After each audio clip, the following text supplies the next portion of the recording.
Hi, welcome to the Crafts channel. My name's Corinne and today I've got a project for you which came about really because I was doing something else and I thought, you know what, I've been using this QDC, the 5270 QDC Janome machine for ages now, just for straight line sewing, just for normal hobby sewing. And so I did a project for sew and I thought I'm going to have a play around with the embroidery stitches on this. And I am a hobby sewist. I'm not a dressmaker, I'm not really a quilter, but the variety of embroidery stitches that you get in this are so easy to use because you just program a number in. So it's enabled me to make this quite quiet, tasteful Christmas stocking. And I'm just going to show you how easy it is to make something like this from scraps of fabric. So I'll start, I've just got my machine threaded up at the minute with white thread, and I've got some strips of material in more traditional colours for Christmas. And you start by placing one fabric strip right sides together with the other, and you don't even need to lock the stitches because you'll be cutting this in a minute. And just sew with a 5mm, 6mm seam allowance.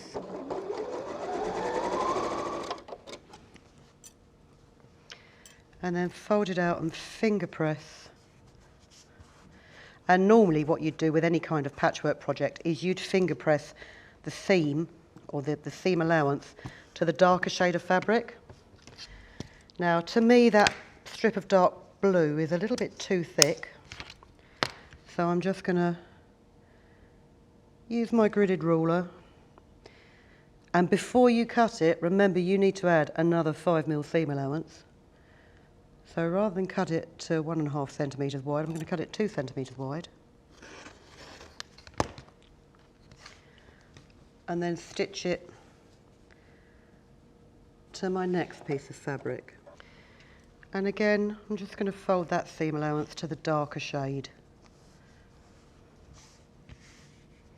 And then you can, trim it down and just build up your stripy fabric in different width strips until you achieve something like this bit here,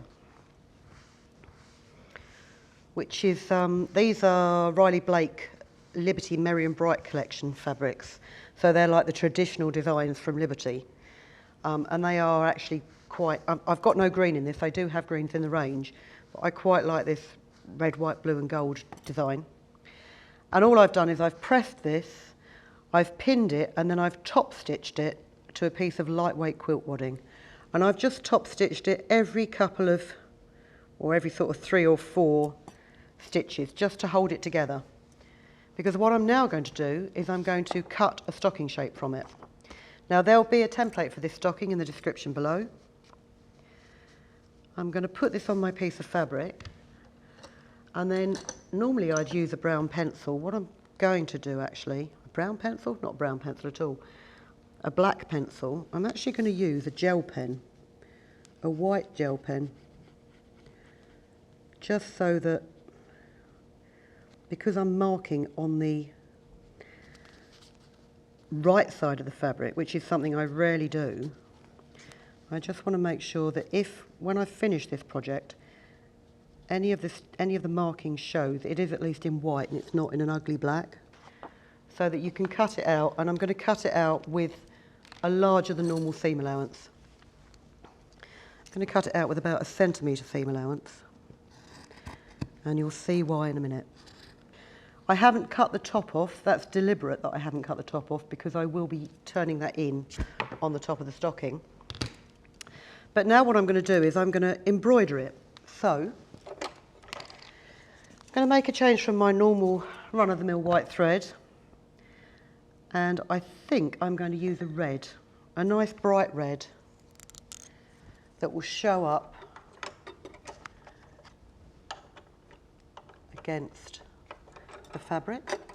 So it's really easy to read thread, most modern sewing machines now, and this one especially, with its amazing automatic needle threader, is just a godsend. It's one of the many features on this machine, which means I've been using it for all of our demonstrations. just because it makes life easier. You've got an automatic thread cutter, you've got a reverse stitch, you've got an automatic needle threader, and it's just a joy. What we've also got is this electronic panel here, and I haven't looked at all of the stitches on this, but I have made myself a little sampler of stitches, and I've put the numbers against them so I can find them quickly without running through the whole lot. There is a card that comes with this machine. I'll be honest, I don't know what I've done with it. But I want mode 4, so mode 4. And we'll start with stitch number 19. So you just program in 19, which is a row of hearts. And then I'm going to line up the edge of my foot with one of these top stitch lines that I've done. And really that's all you need to do, apart from put your needle in and sew.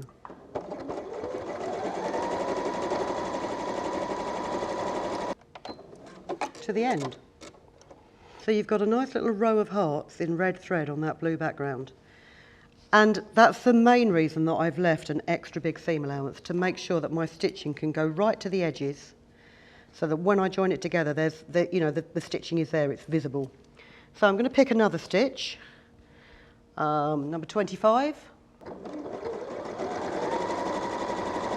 When you put the fabric in the machine, because of the way that the cam is working with the stitches, it's bringing your fabric backwards and forwards to compensate for where your needle's going left to right. So don't try and push your fabric through, just try and keep it on the straight and narrow.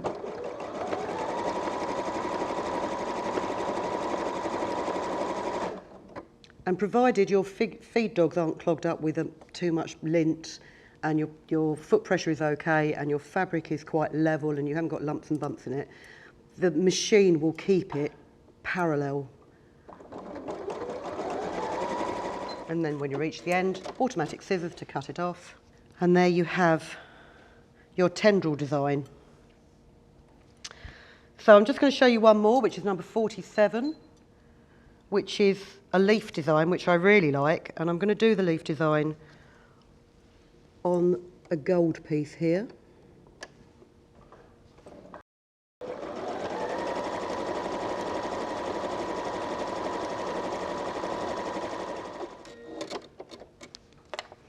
There you go. I've obviously written down the wrong number. Oh yes, look, I've got 44 here, I meant 47. But I really like that tendril design, so that's another new one for me. So what I'm going to do is I'm just going to add a few more lines of stitching to this, and then I'm going to show you how to make it into a stocking. Okay, so while I was away, what I've done is I've completed the embroidery stitching on the front of my stocking, and I've also used a blue on there as well so it shows up on the red. And then I've pinned that padded stocking shape onto 2 layers of lining, right sides together, and 1 layer of backing, which would be right sides together for the front of the stocking. And then I've just trimmed that seam allowance down to about 7mm. Also, while I was away, I made a piece of piping to make a hanging loop. So I'll show you how you insert that. Let me just take the pins out of here. So take your stocking front and your stocking back, and put a lining piece against each, right sides together. And then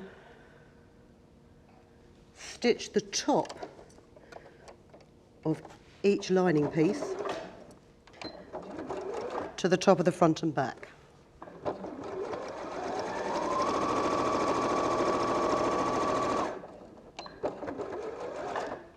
Because this means you get a really nice finish on your stocking without having to try and squeeze it around the bed of your machine.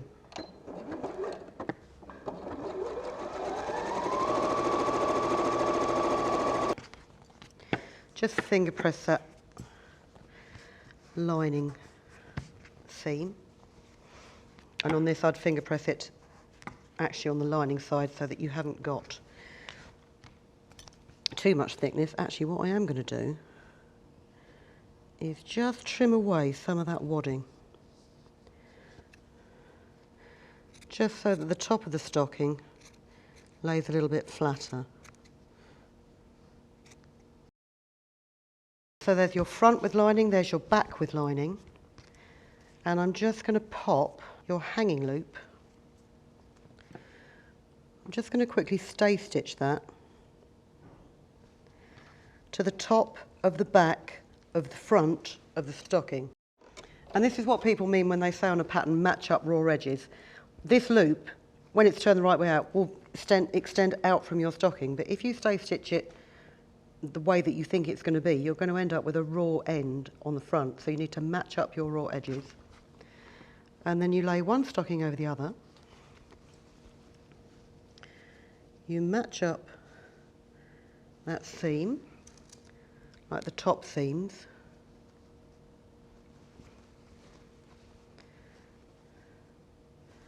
Between the lining and the outer. And just pin them precisely. And then you can just roughly pin the rest of it, because you've got enough seam allowance to play with. And what I'm going to do is I'm going to sew all the way around the outside of this stocking, but I'm going to leave a gap in the centre back of the lining. So I'm going to start here, where I'm going to leave the gap. And just take care when you get to that section where you've actually got the 2 layers of fabric and the layer of wadding and the 2 layers of your piping that make your hanging loop. Just guide it over. I mean, this machine will get through layers of fabric like butter. If you ever find that you've got a problem with that, it probably means your needle's blunt. Just ease it around the toe of your stocking. If you can't do that curve in one fell swoop, stop with the needle in, lift it up, or lift the foot up and just ease it around a bit more. Same as when you come to do the inner curve.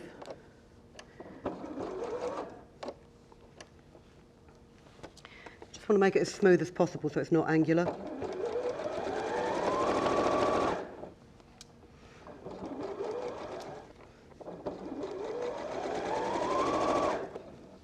And then we're coming up to that straight back edge again. And I'm going to leave about 5 or 6 centimetre gap. Don't leave too small a gap, because don't forget you've got quite a thickness of fabric there with the embroidery and the wadding. It won't be as supple as it normally is.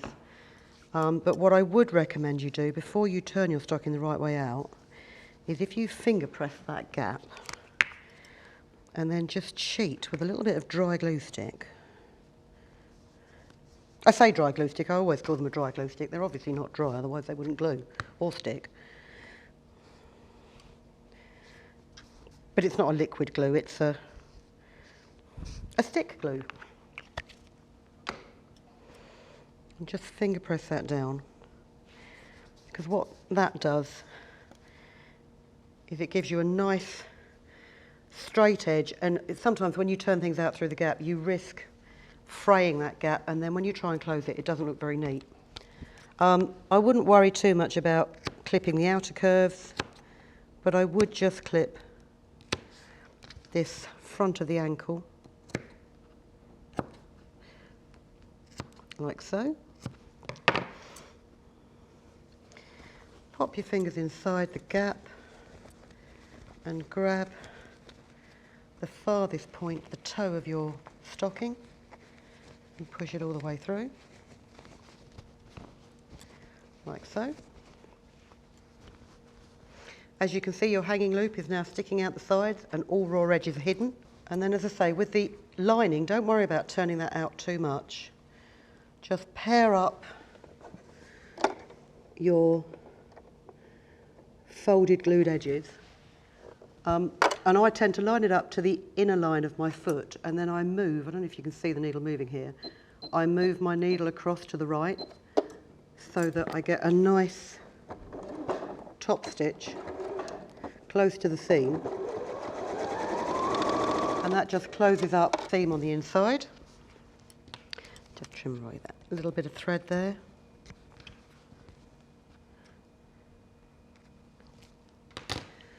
And then pop your lining